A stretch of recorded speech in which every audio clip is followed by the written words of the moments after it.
कैसे हैं आप सभी? मैं आशा करती हूँ आप सभी लोग स्वस्थ एवं प्रसन्न होंगे। मैं आशा करती हूँ आप सभी लोग स्वस्थ एवं प्रसन्न होंगे। आज हम हमारा पाठ पर्यायवाची शब्द को पढ़ेंगे और समझेंगे। तो आइए इस पाठ को प्रारंभ करते हैं। यह है हमारा पाठ 12 पर्यायवाची शब्द। पर्यायवाची शब्द किसे कहते हैं? ऐसे शब्द जो उच्चारण और लिखने की दृष्टि से भिन्न हो लेकिन समान अर्थ प्रकट करते हो, वे शब्द समानार्थी शब्द या पर्यायवाची शब्द कहलाते हैं।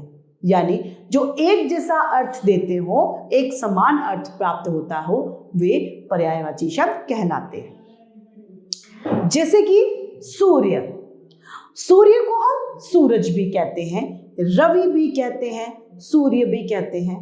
इन सब का मतलब तो वही सूरज ही होता है। अतः ये सभी शब्द एक दूसरे के पर्यायवाची हैं।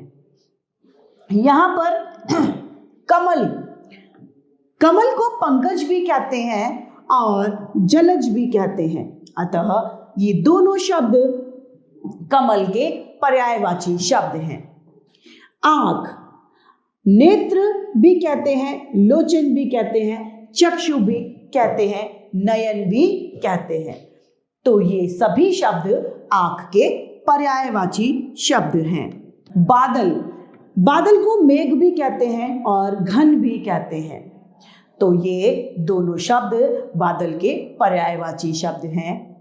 शेर, शेर को वनराज भी कहते हैं, सिंह भी कहते हैं। तो ये दोनों शब्द शेर के पर्यायवाची हैं।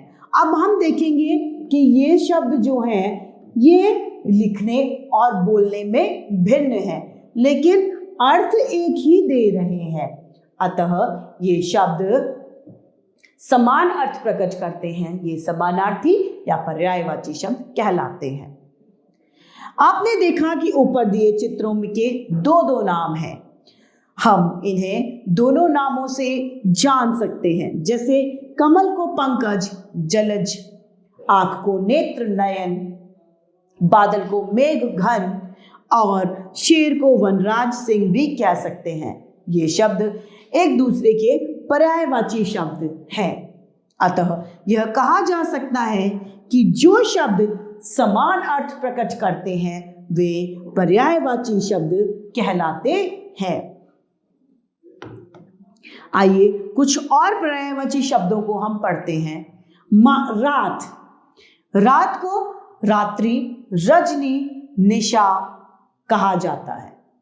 माता को माँ, जननी, अम्बा। नदी के पर्यायवाची हैं सरिता, तटनी, तरंगिनी। आग के पर्यायवाची हैं अग्नि, अनल, पावक। बगीचा का पर्यायवाची है बाग, कुंज, उद्यान, वाटिका। आकाश के पर्यायवाची है नभ, गगन, अंबर। घर के पर्यायवाची है गृह, भवन, आलय।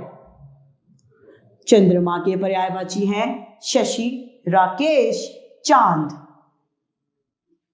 सूरज के पर्यायवाची हैं रवि, भानु, सूर्य, आदित्य। हवा के पर्यायवाची हैं वायु, समीर, पवन। वृक्ष के पर्यायवाची हैं पेड़, तरु, विपट, विटप। सागर के पर्यायवाची हैं रत्नाकर, सिंधु, सागर, समुद्र। धरा के पर्यायवाची हैं पृथ्वी, भूमि, भू। विश्व के पर्यायवाची हैं जगत, जग तथा संसार। गंगा नदी के पर्यायवाची हैं सुरसरी, देव नदी, भागीरथी। फूल के पर्यायवाची हैं पुष्प, सुमन, कुसुम। वन के पर्यायवाची हैं जंगल, विपिन, कानन। बंदर का पर्यायवाची है हरि, वानर, कपि। ईश्वर का पर्यायवाची भगवान, प्रभु, ईश्वर। राजा के पर्यायवाची हैं नृप, भूपति तथा नरेश। यह पाठ समाप्त होता है। आइए हम देखते हैं इस पाठ में हमने क्या सीखा। जो शब्द समान अर्थ बताते हैं वे समानार्थी शब्द या पर्यायवाची शब्द कहलाते हैं। इस तरीके से हमारा यह पाठ पर्यायवाची शब्द समाप्त होता है। मैं आशा करती हूं आप सभी लोगों को यह पाठ भलीभांति रूप से समझ में आया होगा।